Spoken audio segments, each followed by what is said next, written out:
Señoras, señores, ¿qué tal? Cordiales saludos, sean todos bienvenidos y bienvenidas una semana más a De la Viña a la Mesa, el segundo de los programas que ponemos en antena en esta nueva etapa singladura televisiva, en esta nueva temporada en Onda Jerez Radio Televisión. Por delante, muchísimos argumentos y todos tienen que ver, por supuesto, con los vinos del Marco de Jerez. Les mostramos los contenidos de nuestro programa de hoy en el siguiente sumario. En el programa de hoy les invitamos a que conozcan una bodega que es un naviero en el dique seco. Mira al mar, pero ni tan siquiera una de sus olas ha logrado alcanzar el rompeolas de sus muros. Hoy, en La Andana, la bodega vieja de Muera de Osborne. En Sabor Jerez, tiempo para cruzar las Américas con un vino muy especial. Isindia Solera de Lustau. En La Maquinilla van a conocer de aquellos españoles que de regreso de las Indias en el siglo XIX invirtieron lo ganado en la viña jerezana. Son los conocidos como indianos de Jerez. En el Alambique nos acercamos hoy al mundo de las levaduras del vino, un mundo tan apasionante como desconocido por muchos. Hoy desvelamos algunos de sus misterios. Y esta semana en el Gourmet, un gallo con arroz meloso de categoría. El maridaje con vinos de Jerez no se quedará atrás, estamos seguros.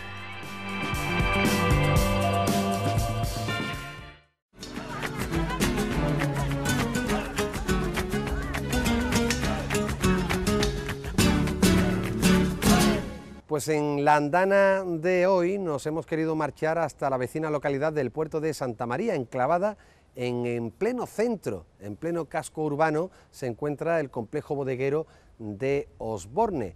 Allí se nos descubre una preciosa bodega, también vieja bodega, que tiene mucho que ver con la historia de esta firma. Nos estamos refiriendo a la vieja bodega de Mora, un navío en dique seco que encierra algunos de los mejores caldos, como decimos, de esta firma bodeguera. Lo de navío, van a saber por qué en los próximos minutos.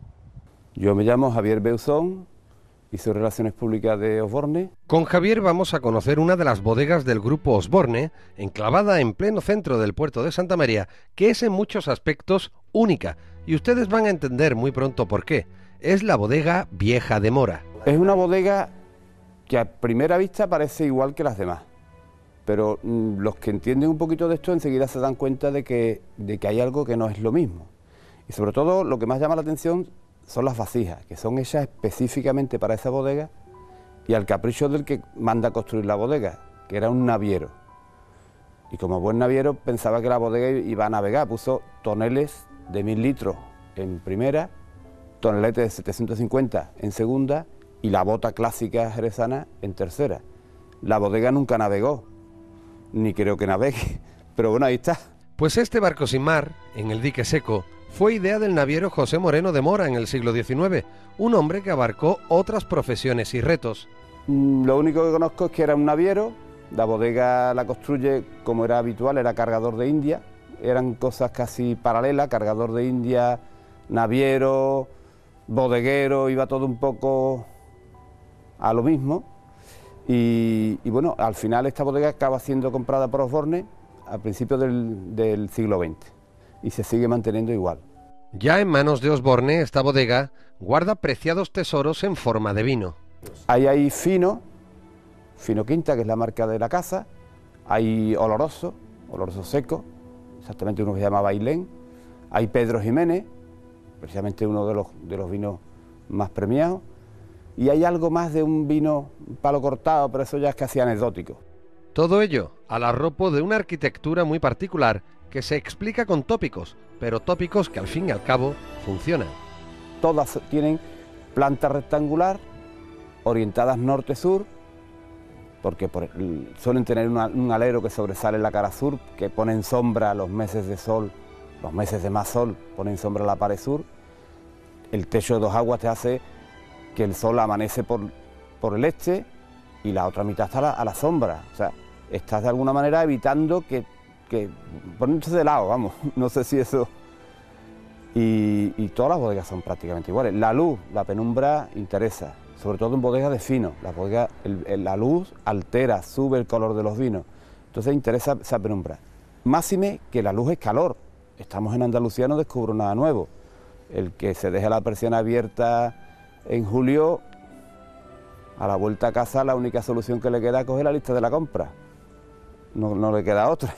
Entonces, eso, la penumbra, la oscuridad, el techo alto, para que no cambie bruscamente la temperatura, esos son los tópicos de todas las bodegas, todas son más o menos. Una peculiaridad que no debe pasar desapercibida en esta bodega es su proximidad al río Guadalete.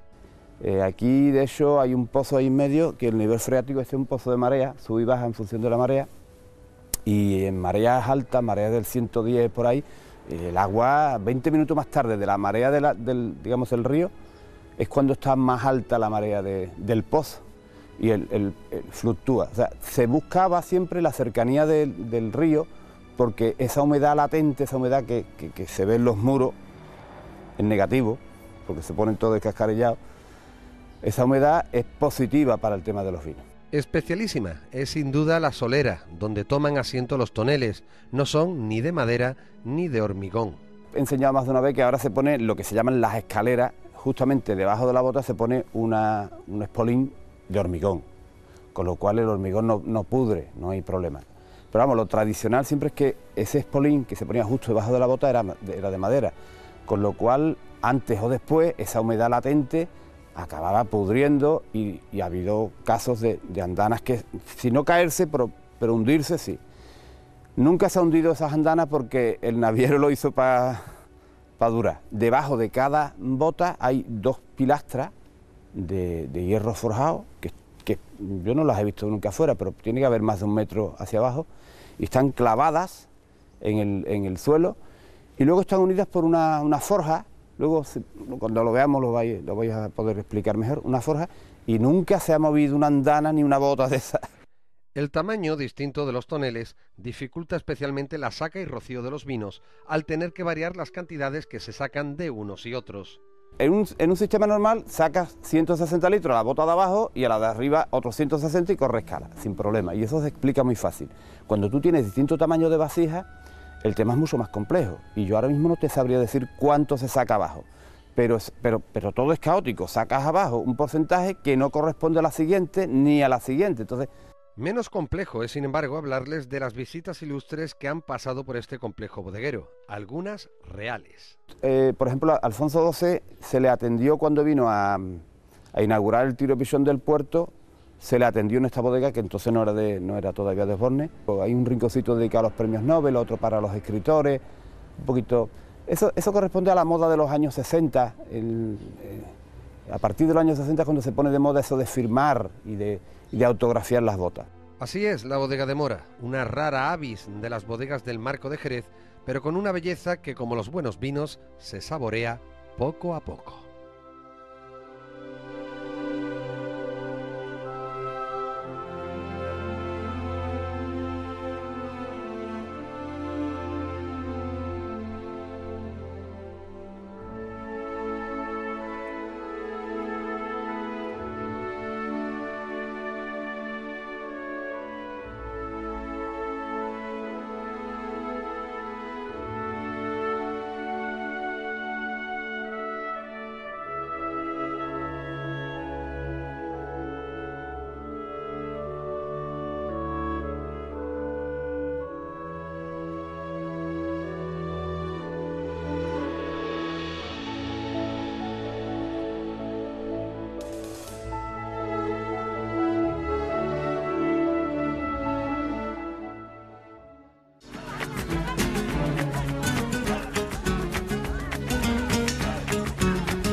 Llega Sabor Jerez, efectivamente un espacio que dedicamos a conocer un poquito más de cerca los vinos del Marco. Es prácticamente inabarcable, pero siempre comentamos que tenemos que empezar algún día a hacerlo y así nos restará menos para completar esa amplia nómina de vinos y de marcas, como decimos, que atesora nuestra denominación de origen. En este caso volvemos a ofrecerles un vino de la firma bodeguera Lustau. En esta ocasión conocemos un poco más de cerca, con todo lujo de detalles, cómo es el East India Solera.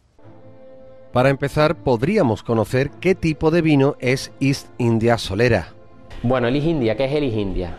Igual que en la INA estamos hablando de un fino, Elis India es un vino que resulta de la combinación de un oloroso y de un Pedro Ximénez. Sería lo que hoy en día se cataloga por el Consejo como un CREAM, ¿no? Este es un vino que está elaborado con un 80-85% aproximadamente de oloroso totalmente criado. De hecho es nuestro oloroso Don Nuño, procede del soleraje de la solera de este vino, y el resto del Pedro Ximénez San Emilio. Estamos hablando entonces de 24 partes de seco, uva palomino por una de vino dulce, de Pedro Ximénez, ¿no? Una de sus características especiales se encuentra en su envejecimiento como blend durante un buen número de años. ¿Qué tiene de especial Elis India? Pues aparte que estamos elaborando un crin con dos vinos que están muy criados durante un periodo muy largo y de muchísima calidad, luego es un vino que una vez hemos hecho esa combinación, ese cabeceo que llamamos en bodega, no embotellamos, sino que el vino resultante va a volver aquí a la sacristía de Lustau para envejecer todo junto durante 3 años más. ¿Qué se consigue con ello? Que estos dos vinos que se han criado independientemente se integren muy bien. Va a ser un vino que va a carecer de aristas, que va a ser muy redondo y que va a ganar además en crianza. La bodega La Sacristía de Lustau ampara estos vinos, una bodega que reproduce unas condiciones de temperatura y humedad similares a la de aquellos barcos que iban cargados de vino a las Indias, de ahí precisamente el nombre de East India.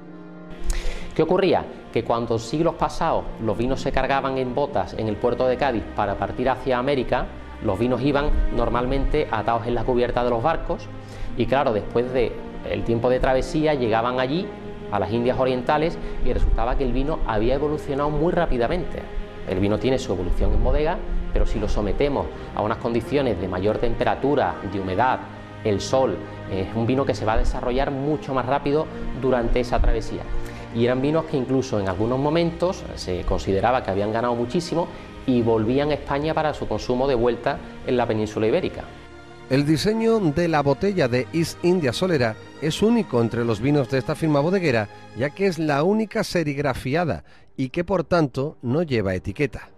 De hecho, el diseño de la botella, aunque la forma de la misma es la misma que para el resto de la gama de vinos de Lustau, sí es cierto que es un poquito diferente porque es la única o el único de nuestros vinos que lleva serigrafía en la botella. En lugar de una etiqueta, la botella va serigrafiada en blanco con Lustau East India Solera, ¿vale? Por ese pequeño soleraje de 33 botas que tenemos aquí en la sacristía de Lustau. Y es un poco para tratar de reproducir esa marca en fuego que llevaban las botas cuando viajaban desde Jerez a cualquier sitio.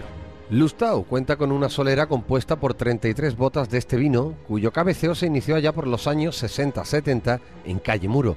Actualmente se sacan no más de 10.000 botellas y tiene la peculiaridad de ser muy bien valorado allí donde llega. Tenemos clientes o países que son de vinos secos, otros son de vinos más dulces, pero Elis India yo te diría que lo vendemos en todos ellos.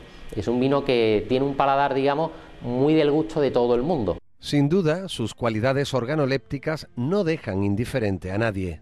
En color, cuando tú ves Elis India, es un vino que es caoba oscuro. Ten en cuenta que tiene ese 20% de Pedro Ximénez, que es un vino con muchísimo color, que hace que se torne de caoba, que sería el oloroso, a caoba mucho más oscuro. Luego, aparte de esa densidad, digamos, en nariz veríamos que es, en principio, dulzón, se notan esas pasas, esos higos, y uno piensa que va a tomar un vino bastante dulce, pero cuando uno se lo echa a la boca, se da cuenta que, teniendo ese dulzor que lo redondea, sí es cierto que el final del vino es muy limpio, en absoluto es empalagoso. Por eso decimos siempre que es un vino que invita a tomarse no solo una copa, hay vinos que tienen mayor contenido de azúcar y que hacen que se sature uno un poquito más. Este es un vino de muy fácil paso por boca y que además de tomarse de postre se puede tomar perfectamente de aperitivo con quesos azules. De hecho, yo siempre he dicho que con un buen Cabrales, un picantón de estos del norte de España, un Stilton, un Gorgonzola, es un vino que va de maravilla. Su calidad le ha hecho acreedor de numerosos premios. La verdad que este vino ha cosechado premios, yo te diría que bueno, en el mundo entero, ¿no?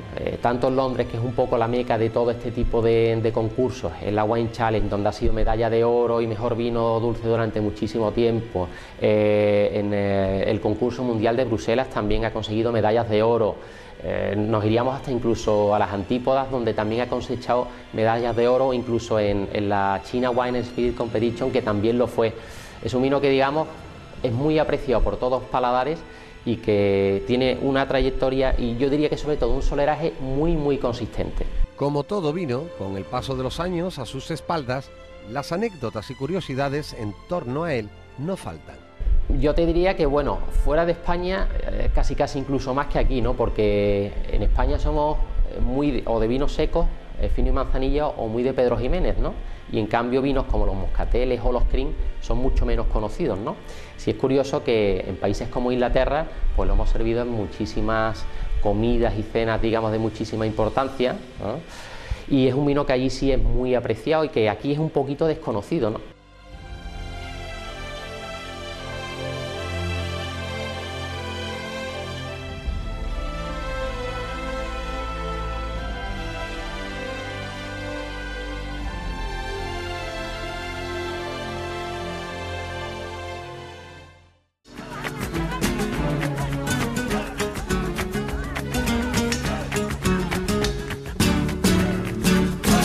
Pues en la maquinilla de esta semana vamos a hacer un viaje de ida y vuelta, tal y como hicieron en su día, en pleno siglo XIX, los indianos conocidos como los indianos de Jerez, aquellas personas que viajaron a hacer fortuna a las Américas, que posteriormente regresaban a España y que invirtieron, en este caso concreto, en las viñas, en las bodegas de nuestra ciudad. Les hablamos de todo ello ahora con nuestra particular americanista María del Carmen Borrego Pla. Aunque acabamos de hacer una aproximación al término indiano, es sin duda preferible que sea la experta americanista María del Carmen Borrego Pla la que nos defina exactamente esta palabra. El indiano es la persona que vive en India, que por eso se llama indiano, que puede haber nacido en India, que entonces un indiano criollo, o un indiano que ha ido y vuelve, ¿no? La persona que está en India es la persona indiana, ¿no? Los indianos a los que nos referimos en este reportaje se enmarcan históricamente en el año 1812 y siguientes, una etapa en la que España era un reino sin rey, dominado por los franceses, que veía cómo nacía en Cádiz la primera constitución democrática y donde América se planteaba seriamente la separación de España por no compartir el trato que se le daba en este otro lado del Atlántico. América ya hacía mucho tiempo que quería separarse de España, porque consideraba que, bueno, que España no le estaba dando el trato que ella debía económicamente y querían separarse. Entonces, claro, en un momento en que no hay un rey, dijeron, bueno, este es el momento de buscar una separación, porque Fernando VII no va a venir y esta constitución es muy buena, pero esto no va a hacerse realidad, porque en aquel momento era impensable que Napoleón, que era el dueño del mundo, fuera parado. Entonces empezaron ya ellos a pensar ya en de alguna manera divorciarse de España. En este contexto son muchos los que decidieron dejar las Indias y regresar a España con toda la plata conseguida. Estos indianos son gente que dicen, bueno, tenemos mucho capital. Normalmente los que yo he seguido son gente que vienen de México, que es donde estaba entonces más dinero, porque donde estaban las minas produciendo de plata. Esta independencia no sabemos cómo va a resultar. Nosotros somos pro españoles, entonces quiere decirse que nos marchamos con lo que nosotros tenemos, nuestros propios capitales, nos lo llevamos y nos vamos a España e invertimos en España. El perfil del indiano que va a llegar a Jerez a invertir en el negocio del vino es muy concreto. No, gente que no es de Jerez. Uno, que incluso puede ser extranjera, pero ya nacionalizada, como por ejemplo Pemartín. Vale. Vienen, primero ya digo, no son de Jerez, pero van a invertir en Jerez, punto uno. Punto dos, provienen siempre hasta ahora de virreinato mexicano. Son siempre procedentes de los dos estratos de más dinero, que es el minero o el comerciante. Aunque fueron más, los apellidos de indianos más conocidos fueron Barbadillo, oriundo de Burgos, Pemartín, extranjero nacionalizado, o Vergara, procedente de Navarra. Salvo alguna excepción que comentaremos más adelante, todos desembarcan en el puerto de Cádiz y lo hacen con muchísimo dinero que invertir. Ahora bien, ¿por qué lo hacen en Jerez? Que ya por entonces, en 1812, 14, 20, el ramo del vino en Jerez era un ramo que estaba dando muchísimos resultados. Era un ramo que estaba dando mucha riqueza, que empezaba a salir hacia afuera y incluso empezaba ya la exportación a Londres, porque Londres había sido una gran amiga nuestra contra Napoleón y siempre había habido además una tradición de vender en Londres. Entonces se empezaban ya las exportaciones y estos indianos vieron primero que era un clima estupendo, que la gente los acogía muy bien y luego veremos por qué, que ellos estaban acostumbrados a invertir, a arriesgar, eran capitanes de empresa porque ellos venían de minas o de comercio donde habían hecho grandes inversiones y entonces sabían que una inversión era una inversión y que había un riesgo, pero a ellos no les importaba el riesgo porque los beneficios podían ser importantes. Y entonces estaban cerca de Cádiz, dijeron, esto es una zona que nos interesa, es un comercio, ojo con esto, nuevo, es una industria nueva, tiene muchas posibilidades, no es un textil que ya está más quemado. El tiempo en el que viven estos hombres del vino, el siglo XIX, es testigo de la gran agroindustria vinatera jerezana, quizás, dicen muchos, más importante incluso que la textil catalana. Un poco, vamos a ver, hay un espacio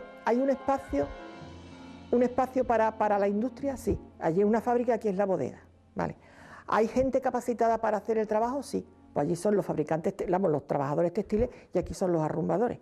¿Hay materia prima? Sí. Allí es el algodón, que por cierto no venía de allí, venía de aquí. Y aquí tenemos una materia prima, que es la uva. ¿Hay una reconversión? Sí. Allí el algodón se hace lino, se hace textil y aquí la uva se hace vino. ¿Hay un organigrama? Sí, porque hay una exportación y hay una forma de saber cómo se hace la faena. Allí también. Entonces, lo único que ocurre es que allí no es una industria, como te digo yo, al estilo normal del 19. No hay una chimenea, hay una cepa, ¿me explico? Pero el final es el mismo. Barbadillo, como dijimos antes, fue uno de los apellidos que se asientan en la zona, concretamente en Sanlúcar, y cuya llegada coincide además con un auge, en muchos sentidos, de la localidad. Una cosa importante, a raíz de la inversión de bodegas, pero en este caso de estos indianos porque viven en bodegas, las ciudades en donde recalan, como hay dinero, empiezan a moverse y empiezan a ser importantes. O sea, empiezan paseos, ¿qué te digo yo? Gimnasio, aunque parezca mentira, casino, teatros, etcétera. En Sanlúcar, pues empiezan, no por los Barbadillos solo, pero los Barbadillos son una de las principales casas. Es el momento en que la manzanilla empieza a ponerse de moda en Sevilla. O sea, es que son muchas cosas muy, muy mezcladas. Y entonces los Barbadillos tienen su gran peso específico en Sanlúcar. En cuanto a Pemartín, esta será la familia con el mayor capital de la zona. Aquí Pemartín tiene un gran peso específico porque es muy rico, es el más rico de todos los que hay en Jerez capital, el padre. El primer hijo se arruina, evidentemente, pero el padre es el más rico que hay porque trae muchísima cantidad de plata. Por último está Vergara, que no está suficientemente estudiado, pero del que se sabe que llegó a Cádiz procedente de Navarra, se fue a Cuba y regresó de nuevo a Cádiz, convirtiéndose en cargador a Indias. En este caso, serían sus hijos los que invertirían en bodegas. Vuelve a Cádiz.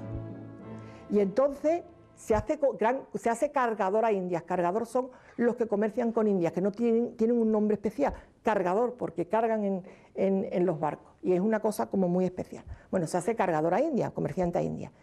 Y es un señor muy importante que tiene un gran patrimonio, que cuando muere es un acontecimiento tremendo en Cádiz, en el puerto, porque tenía relaciones con muchas zonas, con toda la zona de aquí, y son los hijos los que invierten. 3 apellidos, 3 hombres que representan una de las grandes épocas del Jerez en la historia. Sin ellos no se entendería esa parte a veces olvidada o no lo suficientemente recordada de aquellos que un día fueron a las Indias para hacer fortuna y que años más tarde, con el dinero conseguido, quisieron darle un brillo especial a una palabra mundialmente conocida, cherry.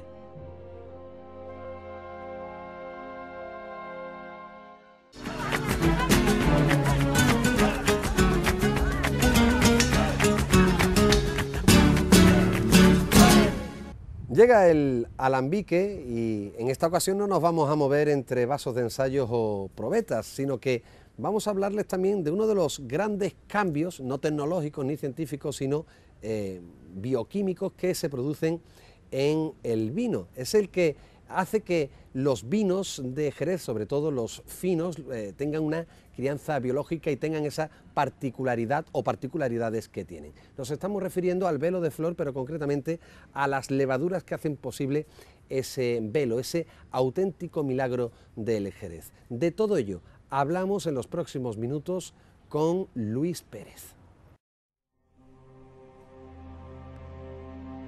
Al igual como el pan es pan por la presencia y participación durante su elaboración de las levaduras, el vino de Jerez sería imposible de entender sin la acción de estos microorganismos que son esenciales, imprescindibles para la elaboración del sherry. Son los artífices del vino, sí, así como suena, y parece a priori increíble que estos organismos tan pequeños obren el milagro del Jerez. Pues las levaduras del vino son los artífices del vino, podríamos decir. O sea, sin la levadura no podríamos obtener vino, lo mismo que no podríamos obtener otros alimentos como lo conocemos, como es el pan. Lo que pasa es que han vivido ahí un papel que hasta algo más de un siglo, pues el hombre no se ha percatado de que existían, ¿no? Pero estaban ahí. Son las verdaderas artífices de transformar la uva en vino. La especie con una mayor presencia, que está más extendida, es la conocida como Saccharomyces, aunque existen también especies autóctonas que dan además características especiales a los vinos de la zona en cuestión. En los vinos, de manera general, las más influyentes, las más importantes y numerosas son las del género Saccharomyces, Saccharomyces cerevisiae, la Saccharomyces. Y dentro de la Saccharomyces pues hay distintas especies y cada una, pues diríamos, se han ido seleccionando conforme a las características de la zona vitivinícola donde están. Ha sido muy propio hace algunas décadas. Hoy día el mundo está más globalizado y también está más globalizado para las levaduras, pues que lo mismo que el paisaje, lo mismo que el clima, lo mismo que la naturaleza de la tierra era un poco específica de la zona vitivinícola, pues también había sus poblaciones un poco específicas, un poco escogidas en esta zona, ¿no? Son las levaduras indígenas, autóctonas, que se le llama, y que en cierta manera han contribuido en dar características especiales a esos vinos. Si nos preguntamos dónde se encuentran estos seres vivos, la respuesta pasa por hablar de los biotopos o lugares por donde pululan y que en Jerez es especialmente notorio en la bodega y la viña. En el viñedo lo encontramos en el propio suelo, en forma de espora, que llega hasta la uva, donde encuentra un hábitat no muy propicio para alcanzar su plenitud, entre otras razones debido a un elemento que contiene la piel de la uva, la pruina. La uva está recubierta, como la mayoría de las frutas, de una cera, pruina, y esta cera es la que le da el aspecto helado, que cuando queremos tomarnos una manzana, por ejemplo, brillante, la frotamos como los zapatos y le sale brillo. Bueno, la uva es exactamente igual. Y esta cera sirve para que quede adherida sobre la piel de la uva, obviamente, quede adherida la levadura. Normalmente, cuando está en la viña, en forma de espora, es decir, en una forma que adquiere la levadura más resistente, porque no hay un medio nutricional adecuado para resistir esas inclemencias que en ese momento le establece ese sustrato. Un estudio ha analizado la evolución de las levaduras en la uva, demostrando que la evolución de estas es directamente proporcional a la maduración del fruto de la vid. De una manera mayoritaria nos podemos encontrar que el género Saccharomyces es poco abundante en uva verde y se va haciendo más abundante en la uva madura, ¿no? En localización. O sea que hay un elemento muy curioso también que a veces obviamos, ese elemento de maduración de los agentes fermentativos en el propio viñedo. Cuando llega la vendimia, la uva es recolectada y llega al lagar con estos compañeros de viaje, donde es prensada para extraer su jugo. Las levaduras pasan entonces a un hábitat tremendamente energético y favorable para su desarrollo. Pues resulta que se reproduce, encuentra un hábitat tremendamente rico, muy energético y se reproduce con gran virulencia, con gran capacidad. Y en esa reproducción toma energía de la conversión fundamentalmente de azúcar en alcohol, de ahí parte su energía que utiliza en reproducirse. le sobra tanta energía que los mostos se ponen calientes, es decir, se desprende calor. Aquí en el argot típico están hirviendo, porque entre el carbónico que se desprende y ponen caliente están hirviendo los mostos. Bueno, pues es la energía que le sobra a la levadura ya, que no es capaz de transformarla toda en materia viva. Entonces, estas miles y miles de levaduras por centímetro cúbico van perdiendo virulencia, vigor, y finalmente van cayendo al fondo del recipiente, donde han convertido el azúcar de la uva en alcohol en el proceso conocido como fermentación. Esos restos se conocen como lías. En el resto de vinos, la participación de las levaduras concluye aquí, pero en los vinos de Jerez, he aquí una de sus grandes singularidades, no. Bueno, pues estamos en una zona que no se acaba la función de la levadura. Estamos en una zona donde esa levadura, alguna especie, una especie de esas levaduras y algunas subespecies, porque tenemos algunas subespecies o alguna raza de esas levaduras, pues transforman su metabolismo, es decir, son capaces de decir, bueno, he tomado el azúcar como fuente hidrocarbonada, como fuente energética, y la pongo alcohol, y ahí en esa reacción química, biológica o metabólica que hago, obtengo mi energía, pues ahora dice, bueno, y ahora me encuentro con alcohol, y con niveles de alcohol relativamente altos, con 12, con 11, con 13 grados, y ahora transcriben, cambian ese metabolismo y dicen, no, pues ahora voy a coger el alcohol como lo coge el coche, y lo voy a quemar, lo voy a combustionar, lo voy a respirar, y con esa energía que me produce, que es una energía de combustión, si lo estuviera quemando como nosotros lo quemamos exactamente igual, pues con ayuda del oxígeno, del aire, pues resulta que puedo seguir viviendo. Bueno, pues aquí es donde está un poco el fenómeno singular, un fenómeno de un valor incalculable, que es que eso sucede originalmente en la zona del Jerez. Así las cosas, estos microorganismos son capaces de ascender y conquistar la superficie, logrando formar la gran verdad del vino de Jerez, el velo de flor. No tienen ni flagelo, no tienen patitas, no tienen nada para ir andando, eso lo hacen aglomerándose un poquito y conservando pequeñas burbujitas, microburbujitas entre unas y otras, que les sirven de flotadores y van y conquistan la superficie del vino. Allí encuentran mucha más cantidad de oxígeno y se reproducen de una manera también muy activa, cubriendo en poco tiempo, en pocos días, cubriendo la superficie del vino, si tiene las condiciones adecuadas para ello. Y forma lo que denominamos el velo de flor. El velo de flor es una película que cubre el vino y que en cierta manera establece una separación tremenda entre lo que hay por encima de ese velo de flor y lo que hay por debajo. El velo de flor se convierte en una capa que aísla el vino del oxígeno que hay arriba y que se encuentra en cantidades prácticamente nulas, ya que lo consume la levadura e impide la oxidación del vino. Además, es una capa transformadora, realiza cambios profundísimos en los caldos jerezanos. Sin un ápice de exageración, vamos a decir que los vinos que están sometidos a la crianza biológica son los vinos de mayor dinamismo, son los vinos que más se transforman, los que sufren más cambios, los que establecen más cambios en su constitución que ningún otro vino, porque diríamos son cambios que establecen los seres vivos. No hay un vino en el mundo que desde que se empieza a criar hasta que termina su crianza sufra una transformación tan intensa como lo hacen los vinos bajo crianza biológica en los vinos de esta zona. Para realizar estos cambios, de los que hablaremos más adelante, la levadura necesita unas condiciones y unos cuidados especiales en lo que se refiere al velo de flor y que vienen marcados por la temperatura y la humedad, condiciones que le proporciona fantásticamente bien la bodega. Digo, bueno, la espectacularidad de la bodega del Jerez, del Jerez por recorrer el vino de la comarca, no es un elemento de soberbia o de manifestación de grandiosidad, etcétera, ¿no?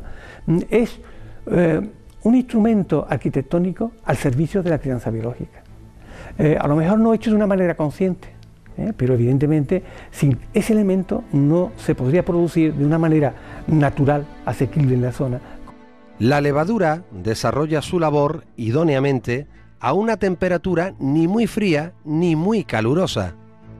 ¿Por qué? Porque la levadura necesita un intervalo térmico relativamente corto, entre 18, o sea, para tener una actividad importante, entre 18, 20, 22 grados, a 16 también no tiene problema ninguno, y fuera de esos intervalos, muy por debajo, se ralentiza, es como si evidentemente la alargáramos, y muy por encima se asfixia, se agobia. La levadura exige mayor respiración y entonces va produciendo metabolitos que ellos mismos inhiben el crecimiento de la levadura. Es cuando dice este velo de flor se quema, se pone pardo, se pone oscuro, y eso fundamentalmente se debe al número de levaduras muertas que están produciendo sobre ese velo.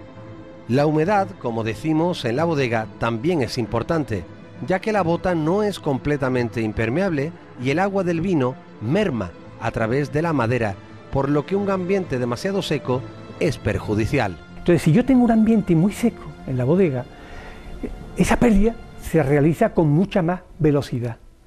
Y puede inclusive llegar el caso que se superen los niveles alcohólicos dentro de la bota, que sea capaz de soportar la levadura, que la levadura no sea capaz de comerse aquel alcohol, porque es más rápido. Entonces hay que regar la bodega, crear un ambiente húmedo para minimizar en cierta manera esas pérdidas.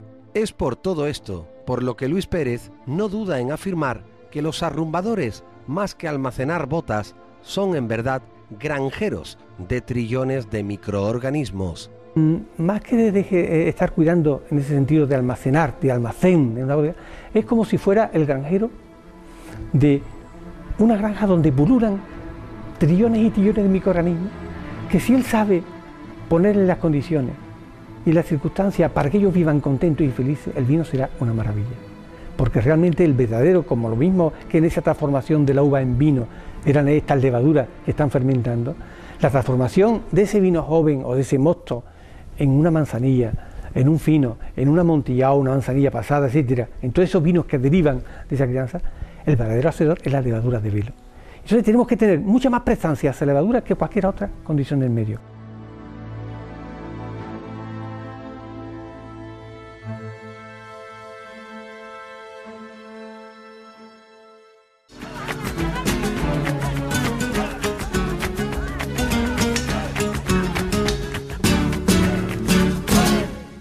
Vamos buscando poco a poco el final de nuestro programa de hoy. Antes, entre otras cosas, nos queda conocer un nuevo plato de restaurante Albalá que nos lo maridará. ¿Con qué jerez? Lo descubrimos en tan solo unos instantes. Llega la parte más enogastronómica de la viña a la mesa. Leopoldo Zaldívar, jefe de cocina de Restaurante Albalá, nos cuenta su propuesta gastronómica de esta semana. Vale, en esta ocasión tenemos un gallo de San Pedro a la plancha acompañado de un arroz meloso con moluscos y al azafrán. Pues rápidamente, vamos con los ingredientes de este interesante plato. Vale, en este plato lo fundamental es el gallo.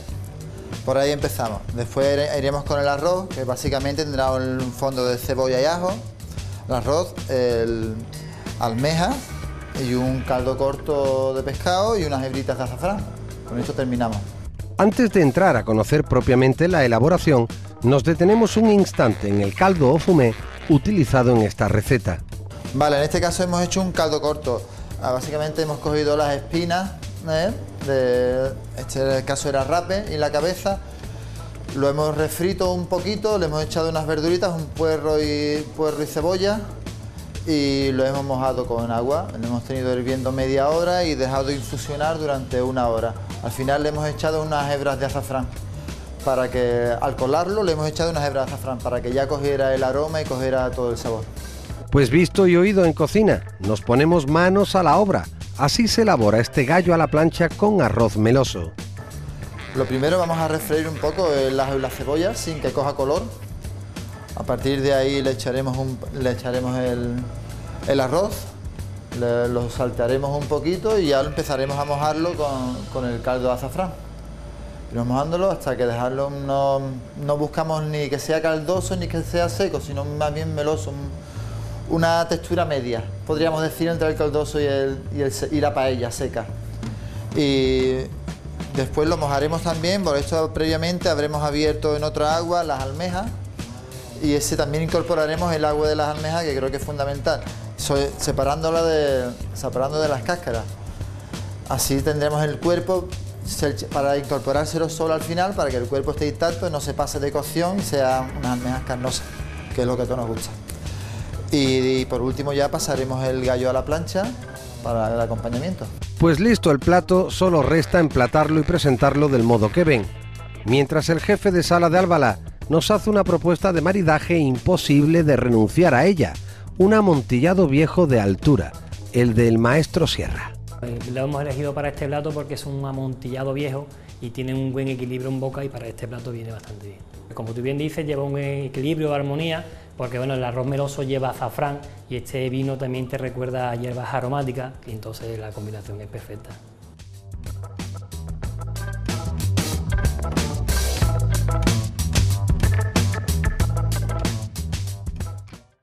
Bueno, pues seguimos, si les parece, ampliando nuestro vocabulario en torno al mundo del vino y sobre todo del vino del Marco de Jerez. Llega una semana más de la A a la Z.